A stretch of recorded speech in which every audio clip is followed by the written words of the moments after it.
નમસ્કાર, ટેક્સ ટોકમાં આપનું સ્વાગત છે. હું છું અરવિંદ વ્યાસ. SCSS એટલે કે સિનિયર સિટીઝન સેવિંગ સ્કીમ્સ, આ સ્કીમ ખાસ કરીને વરિષ્ઠ નાગરિકો માટેની છે અને એ નાની બચત યોજના છે જેમાં ખાસ કરીને સારું એવું રિટર્ન નાની બચત યોજનામાં મળી રહ્યું છે. પરંતુ શું આ રિટર્નમાં ખાસ કરીને ટેક્સનું ગણિત શું છે તેના પર ચર્ચા કરવા માટે આજે આપણી સાથે CA બિશન શાહ આપણી સાથે જોડાયા છે, જેઓ ખાસ કરીને ICAI વેસ્ટ ઇન્ડિયાના ખાસ કરીને સેક્રેટરી પણ છે. સ્વાગત છે તમારું CNBC બજારમાં બિશનજી. સૌથી પહેલાં તો મારે એ જ જાણવું છે, ખાસ કરીને SCSS જે સ્કીમ છે સિનિયર સિટીઝન માટેની, ખાસ કરીને સારું એવું વળતર મળે છે અને ખાસ કરીને જોવા જઈએ તો ઘણા ટાઈમથી એમાં વ્યાજદર પણ સેમ રાખવામાં આવ્યું છે. પરંતુ જે આ વ્યાજદર મળે છે તેના પર ટેક્સનું પ્રોવિઝન શું છે અને શું લાગે છે ટેક્સ ખરો?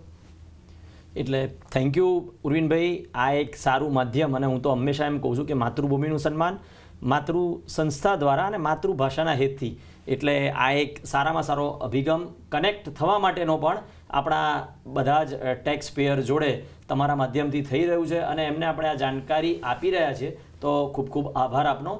તમે જે રીતે વાત કરી એ પ્રમાણે સિનિયર સિટીઝન સેવિંગ સ્કીમ, અત્યારે એનો જે રેટ ઓફ ઇન્ટરેસ્ટ છે 8.2% છે અને મેક્સિમમ 30 લાખ રૂપિયા સુધી કોઈ બી સિનિયર સિટીઝન એમાં ઇન્વેસ્ટ કરી શકે છે. 5 વર્ષનો એનું અવધિ છે.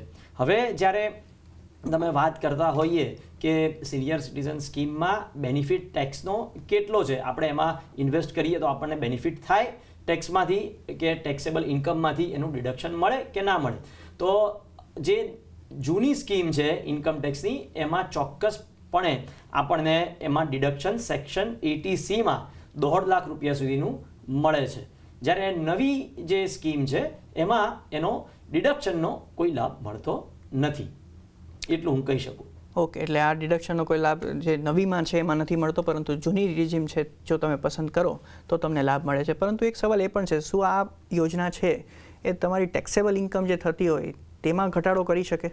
એટલે જે મેં વાત કરી એ મુજબ તમે પહેલાં LICમાં પ્રીમિયમમાં પેમેન્ટ કરતા હતા, તમે નેશનલ સેવિંગ સર્ટિફિકેટ લેતા હતા, એવી રીતના જે ઇન્વેસ્ટમેન્ટ કરતા હતા અને એનું તમને જે ડિડક્શન મળતું હતું એ જૂની ઇન્કમ ટેક્સની સ્કીમમાં મળતું હતું. હવે નવી સ્કીમમાં તો આપણને ટોટલ જ ડિડક્શન આપી દીધેલા છે આ બધાને કન્સિડર કરીને, એટલે એવા કિસ્સામાં તમે જો આમાં ઇન્વેસ્ટમેન્ટ કરો તો તમને એનું ડિડક્શન મળતું નથી.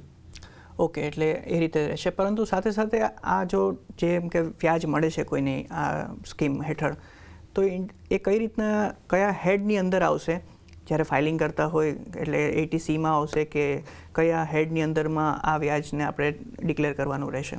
આ જે વ્યાજની ઇન્કમ છે એના પરથી તમે એકવાર ઇન્વેસ્ટમેન્ટ કરો પછી જે વ્યાજ તમને મળી રહ્યું છે એ વ્યાજ તમારું ઇન્કમ ફ્રોમ અધર સોર્સિસ તરીકે એ કરને પાત્ર છે. એટલે એની ઉપર તમારે એમાં ટેક્સ તમારા સ્લેબ રેટ પ્રમાણે એની ઉપર ભરવાનો થાય છે અને આ ઇન્કમ ફ્રોમ અધર સોર્સિસમાં એ ટેક્સેબલ છે. ઓકે, પરંતુ સાથે સાથે એવો પ્રશ્ન થાય ઘણાને કે જેમ કે રોકાણ કર્યું આ વર્ષે અથવા ગયા વર્ષે રોકાણ કર્યું છે, પરંતુ આ વર્ષે ઇન્ટરેસ્ટને ઉપાડ્યું નથી, તો શું પણ ઇન્ટરેસ્ટ જે ક્રેડિટ થયું છે એના ઉપર શું વ્યાજ, આપણે માફ કરશો વ્યાજ નહીં પણ એના ઉપર ટેક્સ લાગશે કે નહીં? તો ઇન્કમ આની જે થઈ ઇન્ટરેસ્ટની એ તમારે ઇન્કમ ફ્રોમ અધર સોર્સિસમાં બતાવવાની છે અને એની ઉપર તમારે રિસીવ કરો કે ના કરો, તમારા બેંક ખાતામાં ઇન્ટરેસ્ટ આવે કે ના આવે, પણ અહીંયા ક્રેડિટ થઈ ગયું એટલે એની ઉપર તમારે ટેક્સ ભરવો પડશે ઓન અક્રુઅલ બેઝિસ. એટલે આપણા ખાતામાં એ પૈસા આવે કે ના આવે પણ એને ઇન્કમ તરીકે ટ્રીટ કરવામાં આવશે અને એની પર તમારે ટેક્સ પણ ચૂકવવો પડશે. જી, તો ખાસ કરીને એ જ સવાલ પૂછવા માગું છું હવે કે હવે 80Cમાં જો મારી લિમિટ 1.5 લાખની પૂરી થઈ ગઈ હોય, જેમ કે ખાસ કરીને PPF કે બીજા કોઈ પણ આપણે ઇન્વેસ્ટમેન્ટ આપણે 80Cમાં બતાવ્યા હોય અને એ લિમિટ પૂરી થઈ જાય, તો પછી શું ઓપ્શન રહેશે? જો બીજા કોઈ ડિડક્શન મળી શકે છે? એટલે આપણને આ જે ઇન્ટરેસ્ટ છે એ ઇન્ટરેસ્ટ જ્યારે મળી રહ્યું છે ત્યારે એની એક સેક્શન 80TTBમાં એક જોગવાઈ છે અને એમાં તમને 50,000 રૂપિયા સુધીની આવક આમાંથી બાદ મળી શકે છે. હવે આ જે ઇન્ટરેસ્ટ છે એની ઇન્કમ પ્લસ તમારી સેવિંગ બેંક ઇન્ટરેસ્ટ અને પ્લસ તમારું ફિક્સ ડિપોઝિટનું ઇન્ટરેસ્ટ, એ બધાનું ભેગું થઈને તમને આમાં મેક્સિમમ 50,000 સુધીનું ડિડક્શન મળી શકે એમ છે. ઓકે, એટલે ATTB હેઠળ ખાસ કરીને 50,000નું વધારાનું તમને ડિડક્શન મળશે. 1.5 લાખ જે તમને ATCમાં તો મળે જ છે, પરંતુ સાથે સાથે ATTBમાં પણ તમે 50,000નું વધારે ડિડક્શન લઈ શકો છો. પરંતુ સાથે એ પણ પૂછવું છે, ઘણા લોકોને પ્રશ્ન પણ હોય છે, આ 50,000નું જે એડિશનલ ડિડક્શન મળે છે ATTBમાં, તો એમાં PPF પણ આવી જાય છે, બીજા કોઈ સ્કીમ પણ આવી જાય છે કે ખાલી આ સિનિયર સિટીઝન સેવિંગ સ્કીમ માટે જ લાગુ થાય છે? ના, આ જે છે એ શેર્ડ ટોટલ એક લિમિટ છે 50,000ની, જેમાં તમારું ફિક્સ ડિપોઝિટનું ઇન્ટરેસ્ટ બી આવી જાય, અથવા તો બીજી કોઈ પોસ્ટ ઓફિસની ડિપોઝિટ્સ હોય તો એનું બી ઇન્ટરેસ્ટ આમાં આવી જાય છે. ઓકે, એટલે આમાં બધા તમારા ઇન્વેસ્ટમેન્ટ જે ખાસ કરીને નાની બચત યોજનાના છે એ તમારા આના અંદર ઇન્ક્લુડ થઈ શકે છે. પરંતુ સાથે એક TDSનો પણ એક રોલ આવે છે આમાં, કે TDS પણ લાગે છે. એ કઈ રીતે ડિડક્ટ થાય છે, એનું શું ગણિત હોય છે, એમાં કંઈ ટેક્સ છૂટ મળી શકે છે?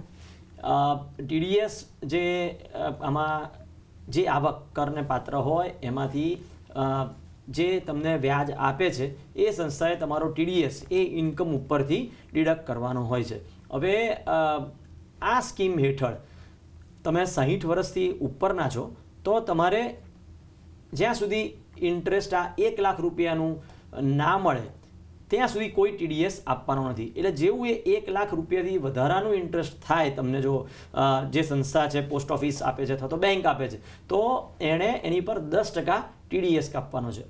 બીજી રીતે જો તમારી ઉંમર 60 વર્ષથી ઓછી છે તો એમાં જે TDS કાપવાની જે મેક્સિમમ લિમિટ છે એ ખાલી 50,000 રૂપિયા છે. એટલે કે તમને 50,000થી વધારે જો ઇન્ટરેસ્ટ મળશે આ સ્કીમ હેઠળ તો એ સંસ્થા અથવા તો પોસ્ટ ઓફિસ એ તમારું 10% TDS એમાં કટ કરશે.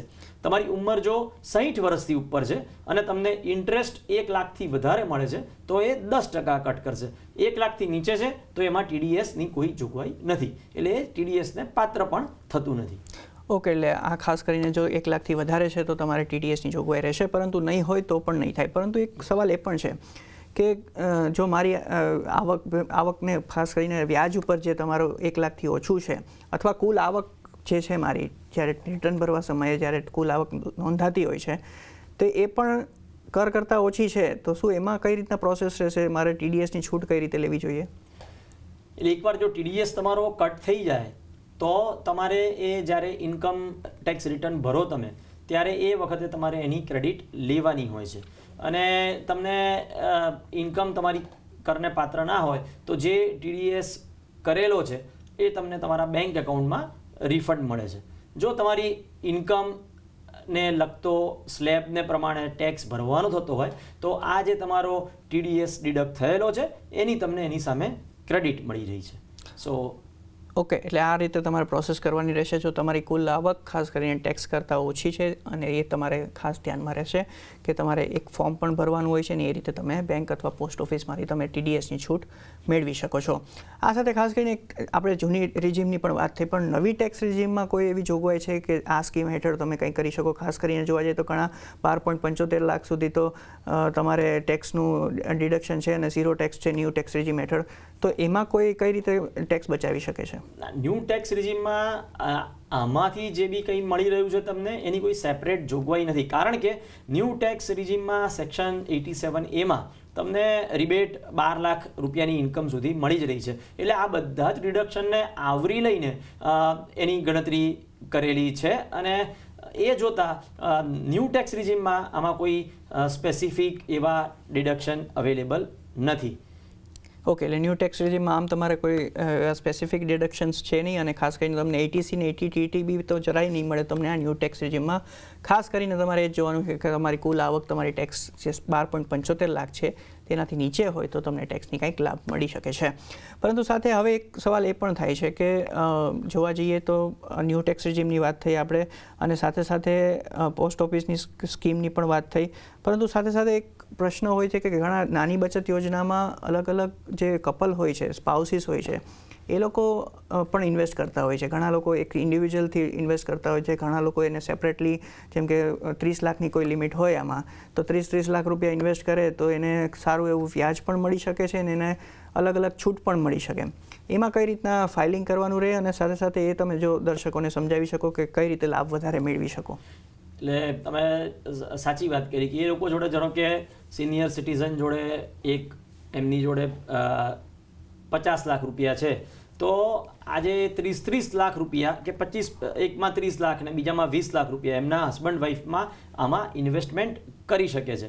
અને એટલે જ એમને ધારો કે 30 લાખનું ઇન્વેસ્ટમેન્ટ કોઈકે કર્યું તો એમને જે ડિડક્શન છે એ બી 50,000 રૂપિયાનું એક જણનું છે. એટલે જે આપણે વાત કરી TTBના ડિડક્શનની, તો એ બંનેમાં એ 50,000 રૂપિયાનું ડિડક્શન મળી શકે અને એમને એમાંથી 1 લાખ રૂપિયાનું ટોટલ ડિડક્શન આવકમાંથી મળી શકે. પણ એ વખતે જોવાનું એટલું છે કે આ જે ડિપોઝિટ કરે સ્કીમમાં એ પૈસા હસબન્ડે વાઈફને ના આપેલા હોવા જોઈએ કે વાઈફે હસબન્ડને ના આપેલા હોવા જોઈએ. કારણ કે એક આપણા ત્યાં ઇન્કમ ક્લબિંગનું પ્રોવિઝન છે કે જ્યારે આવી રીતના તમે ઇન્કમ બાયફર્કેટ કરી કાઢો તો પછી એ ઇન્કમ કે જે કેપિટલ હસબન્ડે વાઈફને આપી છે એ વાઈફને જો ઇન્કમ થાય તો એ હસબન્ડમાં ક્લબ થઈ જાય છે. તો આપણા ત્યાં ઇન્કમ ટેક્સમાં એવું બી પ્રોવિઝન છે. એટલે એટલું ધ્યાન રાખવું પડે કે આ જે પૈસા છે એ બંનેના સેપરેટ હોય અને એમાંથી એ લોકોએ ઇન્વેસ્ટમેન્ટ આમાં કરેલું હોય. એવું બની શકે કે એમના દીકરાએ એમને ગિફ્ટ આપી હોય, એ દીકરો જે ગિફ્ટ આપે છે તો એ પૈસા મધરના આની અંદર ઇન્વેસ્ટમેન્ટ કરવામાં આવેલું હોય, તો એવો ફાયદો ચોક્કસપણે એમને ડિડક્શનનો 50,000 રૂપિયા સુધીનો બંનેમાં ઇન્ડિવિજ્યુઅલી, એટલે ટોટલ 1 લાખ રૂપિયાની આવક એમની વગર ઇન્કમ ટેક્સે આમાં થઈ શકે છે. ઓકે, એટલે ખાસ કરીને આ ક્લબિંગનું નહીં તમારે ધ્યાન રાખવાનું રહે છે જ્યારે તમે સ્પાઉસ તરીકે ઇન્વેસ્ટ કરો છો ત્યારે, કે ક્લબિંગ ન કરવું ખાસ કરીને, અને એ રીતે તમારે અલગ અલગ રીતે સેપરેટલી તમે એનો લાભ લઈ શકો છો. પરંતુ એક સવાલ એ છે, તમે 1 લાખ રૂપિયા કીધા, પરંતુ ATC હેઠળ અને ખાસ કરીને પછી ATTB પણ મળે, એટલે આમ 1.5 લાખ રૂપિયા પર પર્સન તમને લાભ મળી શકે. એ જ્યારે તમે ઓલ્ડ સ્કીમમાં હો, અને બીજું કે આપણે જ્યારે ઇન્વેસ્ટમેન્ટ કરીએ ત્યારે મેં વાત કરી આ ઇન્ટરેસ્ટની, કે ઇન્ટરેસ્ટની ઇન્કમ તમને આ રીતે તમે એમાં 50,000 સુધી લઈ શકો. અને whatever you said correct કે ભાઈ 1.5 લાખ રૂપિયાનું પેલું ડિડક્શન તો ATCમાં મળવાપાત્ર છે. ઓકે, એટલે તમે ક્લબિંગ ના કરો તો વધારે સારું, અને ખાસ કરીને તમારે એ જોવાનું રહેશે કે તમે આ લાભ મળી શકે છે જ્યારે સ્પાઉસ તરીકે તમે ઇન્વેસ્ટ કરો છો, એટલે તમને બંનેને એ રીતે લાભ મળી શકે ટેક્સમાં. પરંતુ એક સવાલ છેલ્લો હું તમને SCSS પર જ પૂછવા માગું છું કે શું પ્રીમેચ્યોર ક્લોઝિંગ કરતા હોય, ઘણા લોકો જે યોજનામાં ઇન્વેસ્ટ કરતા હોય એને પ્રીમેચ્યોરલી ક્લોઝ કરીને પૈસા ઉપાડી લે છે, આમાં કોઈ ઇન્ટરેસ્ટનું કેલ્ક્યુલેશન જે થતું હોય છે કે ટેક્સનું કેલ્ક્યુલેશન થાય એ બીજી સ્કીમ કરતાં કઈ રીતના અલગ છે, કે પછી સિમિલર કાઇન્ડ ઓફ કેલ્ક્યુલેશન થાય છે? એટલે પ્રીમેચ્યોર વિડ્રોલ કોઈ બી કરે તો એની પર કોઈ ટેક્સેબિલિટીનો ઇશ્યુ નથી. અને ઇન્ટરેસ્ટની જેમ વાત કરી કે ઇન્ટરેસ્ટ દર વર્ષે જેવું અક્રૂડ થાય, ક્રેડિટ થાય અને એ ટેક્સને ઓફર થઈ જાય છે. તો એવા કિસ્સામાં જ્યારે પ્રીમેચ્યોર વિડ્રોલ થાય ત્યારે પણ એમાં એવું કંઈ જ સેપરેટ એનું ઇન્કમનું ગણાતી નથી એને. અને જે પ્રીમેચ્યોર થાય તો જે પેનલ્ટી એને લાગવા પાત્ર હશે 1 કે 1.5% એઝ પર જે બી ઇન્સ્ટિટ્યુશનમાં ઇન્વેસ્ટ કર્યું છે, તો એ મુજબ એમાં એનું કેપિટલ રિડક્શન થશે. એટલે આજે કોઈએ 10 લાખ રૂપિયા રોક્યા હોય અને સ્કીમ પૂરી થતાં પહેલાં જો એ પ્રીમેચ્યોર વિડ્રોલ કરાવી લે તો એને જે પોસ્ટ ઓફિસમાં રોક્યા હોય અથવા તો કોઈ બેંકમાં રોક્યા હોય એની કન્ડિશન પ્રમાણે એમાંથી કેપિટલ રિડક્શન 1% કે 1.5% વોટ એવર જે નક્કી કર્યું હોય ત્યારે થતું હોય એ પ્રમાણેનું એમાં પેનલ્ટી એમાંથી ડિડક્ટ કરવામાં આવે છે. પણ ઇન્કમ ટેક્સને લઈને એમાં કોઈ બીજું કંઈ ઇન્કમમાં એડિશન થાય એવું નથી. કારણ કે પહેલાં આપણે નેશનલ મને લાગે છે કે નેશનલ સેવિંગ સ્કીમ હતી NSS, એમાં તમે વિડ્રો કરો તો પણ એ તમારી ઇન્કમને પાત્ર થતું હતું, પણ એવું આમાં કશું જ નથી. હવે આપણે લઈએ દર્શકોના પ્રશ્નો. સૌથી પહેલાં તો ખાસ કરીને રાજન પટેલનો સવાલ આવ્યો છે અમદાવાદથી. એમણે પૂછ્યું છે ખાસ કરીને સર કે એમને એપાર્ટમેન્ટ ખરીદ્યું છે અને જૂન 2005માં એણે અમદાવાદમાં લીધું હતું 20 લાખ રૂપિયાનું આસપાસનું, અને કરંટ માર્કેટ વેલ્યુ અત્યારે 1 કરોડ રૂપિયાની આસપાસ છે. હવે એમને કેપિટલ ગેઇન્સના ટેક્સની ઇમ્પ્લિકેશન શું રહેશે જો એમને આ પ્રોપર્ટી વેચવી હોય, તે એ પ્રકારનો એમનો સવાલ છે. તો તમે આ જરાક મૂંઝવણ એમની દૂર કરો તો.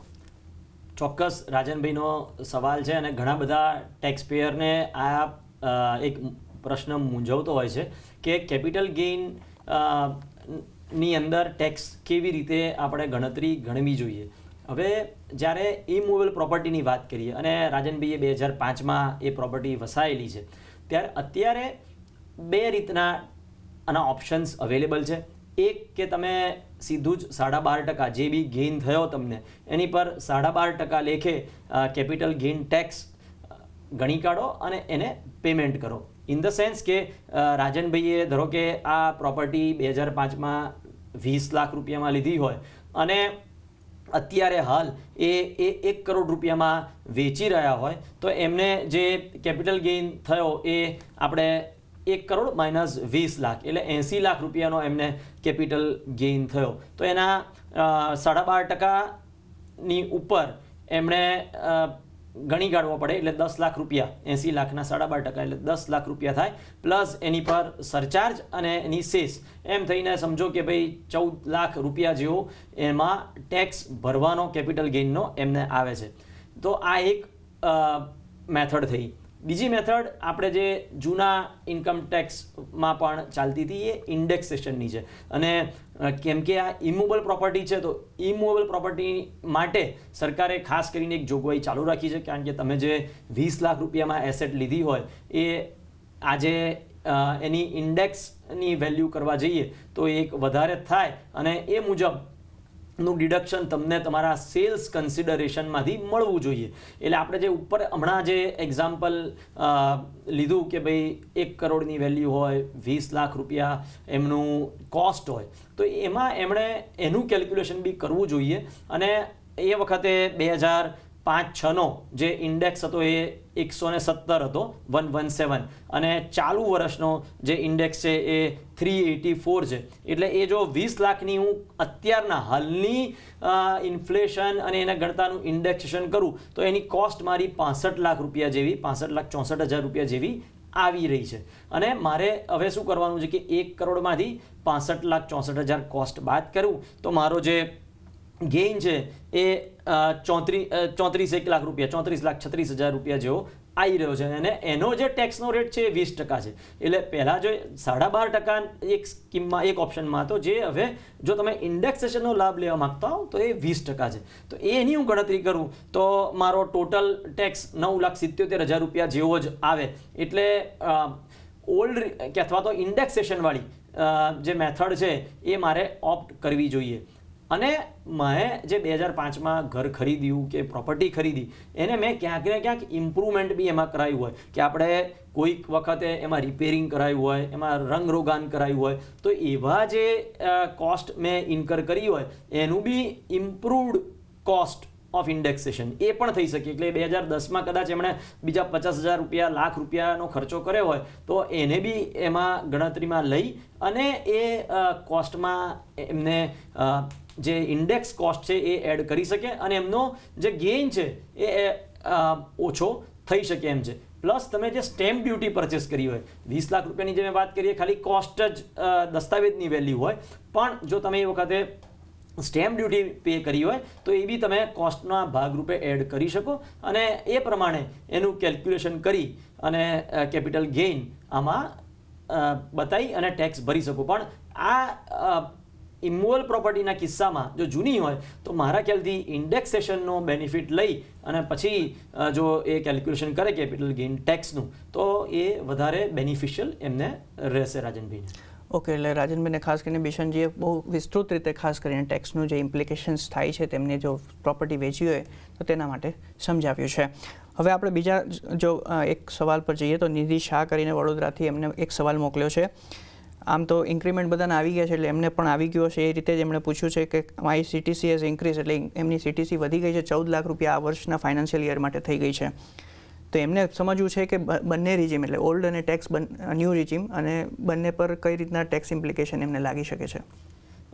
નિધિબેનનો બી સવાલ વ્યાજબી છે અને આ જ બધાને મૂંઝવે છે બી ખરું કે મારે ઓલ્ડ રિજીમમાં કન્સિડર કરવી અને ટેક્સ ભરવો કે ન્યૂ રિજીમમાં. હવે જ્યારે એમનો CTC એમણે કીધું 14 લાખ રૂપિયા થઈ ગયો છે તો જો નવી રિજીમની વાત કરીએ તો તમને 75,000 રૂપિયાનું એમાં ડિડક્શન મળે છે. એટલે તમારું બાકી રહે 13,25,000 રૂપિયા અને એમાંથી બી તમને આપણું જે 12 લાખ રૂપિયાનું એક્ઝેમ્પશન છે એ બી એમાં એટલે જે રેટ આપણે ગણીએ ટોટલ તો એમને માત્ર 81,000 રૂપિયા જેવો ટોટલ 81,900 રૂપિયા જેવો ટેક્સ ભરવાનો આવે છે. અને જો એ ઓલ્ડ રિજીમમાં જાય તો ઓલ્ડ રિજીમમાં 14 લાખ રૂપિયા નું એમને ઇન્કમમાંથી 2,25,000ની એક્ઝમ્પશન લિમિટ અને પછી એના જે સ્લેબ પ્રમાણે જો ગણતરી ગણીએ તો 1,71,000 રૂપિયા જેવો ટેક્સ ભરવાનો આવે છે.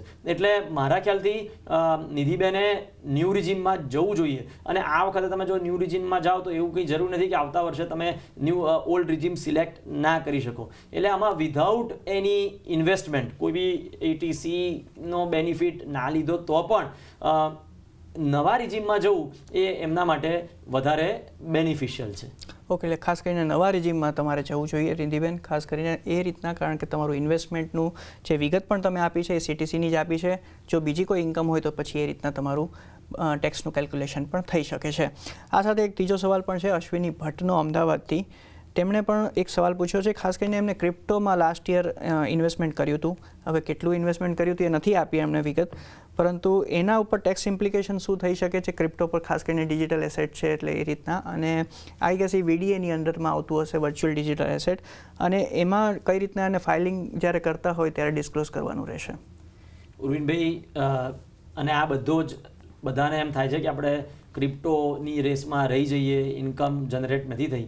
પણ સરકારનો અભિગમ એવો છે કે ક્રિપ્ટો એ બહુ જ ડેન્જરસ વસ્તુ છે. એમાં ઇન્વેસ્ટમેન્ટ કરવું એ અને એમાંથી ઇન્કમ અર્ન કરવી બધા કરે છે, પણ એ ડેન્જરસ છે. આપણી કેપિટલ જો એવા ઇન્સ્ટ્રુમેન્ટમાં આપણે રાખીએ તો ખરેખર ક્યાંક ને ક્યાંક નુકસાન થવાનો ભય છે. અને હું તો પર્સનલી માનું છું કે ક્રિપ્ટોમાં કે વર્ચ્યુઅલ ડિજિટલ એસેટમાં ટ્રેડ ના કરવું જોઈએ, ના ઇન્વેસ્ટમેન્ટ કરવું જોઈએ. અને ગવર્મેન્ટનો બી અભિગમ એવો જ છે.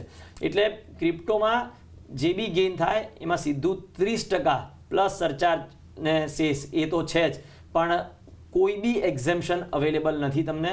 અને એમાં ATC બી મળવા પાત્ર નથી. એટલે ક્રિપ્ટોના કેસમાં જે બી ગેઇન થાય તમે સ્વેપ કરો ક્રિપ્ટોમાં કે પછી તમે બીજા એક વેચીને બીજામાં પરચેસ કરો તો એવા કિસ્સામાં પણ એ ટેક્સ લાગે જ છે. અને એનો રેટ 30% તમે જે ઇન્કમ કરો એના. હવે ક્રિપ્ટોમાં જે કોઈ લોસ થાય તો એ તમે બીજા વર્ષે કેરી ફોરવર્ડ કરી શકતા નથી, અને એ લોસ બીજી કોઈ ઇન્કમ સામે બી સેટ ઓફ કરી શકતા નથી. પ્લસ જો આ ફોરેન એસેટ હોય તો તમારે એનું ડિસ્ક્લોઝર તમારા ઇન્કમ ટેક્સ રિટર્નમાં પણ બતાવવું ફરજિયાત છે. કારણ કે જો એ ના બતાવ્યું તો બ્લેક મની એક્ટમાં બી એમાં સ્ટ્રિન્જન્ટ પેનલ્ટી, મિનિમમ 10 લાખ રૂપિયાની પેનલ્ટી પણ છે.